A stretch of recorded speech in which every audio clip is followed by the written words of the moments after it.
So today there's been an update for the DJI Fly app, the version 1.12.8, and also an update for the actual controller as well. That's version 2.00.500. Yeah, so that's a big mouthful. Anyway, just a small amount of updates really. First one being all the text around the actual outside when you're flying. You can now choose to have it more bold and larger. So if you wear specs like me, it's a good update because obviously the writing is quite small really. So yeah, it's done a job for us oldies, or us not very good at seeing. Anyway, that's the one update. The second one being the actual fly spots update.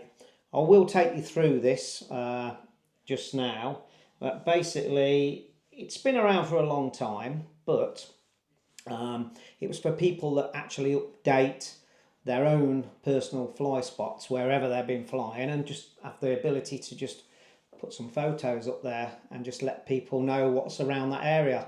But they've gone a little bit further this time. They're allowing you to actually search hotspots, or fly spots, sorry, that other drone users have been using, and its ability to actually review them for them, or you can actually put your own ones up there. I will talk you through that just now. So as you can see, this is the new welcoming screen every time you'll actually turn your controller on. And it gives you a couple of actually items on there, the new one being before you fly. So obviously we'll click this one.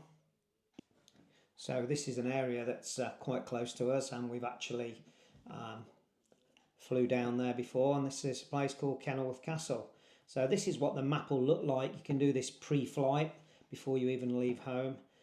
So obviously we'll just click on there, Kenilworth, and it'll basically bring us up how far it's from us, give us some nice photos of what's going on in the area, and that's a beautiful castle. As I say, we've got some of this. You can then obviously find out if you can fly your drone in that area and what precautions you need to take, and what operator's ID if you need any. All you need to do with that one is click the drone model type, and if we go to the Air3, we can click on that, and it will now tell us obviously we need an operator's registration and a flyer ID. So yeah, that's another bit of useful information. We can go on the reviews, we can see what reviews are there, we can find out what's going on around the area, we can click on more information just there. We can also go to add a plan, so if you click on that one, you can actually fly here later on. So yeah, that's a cracking idea.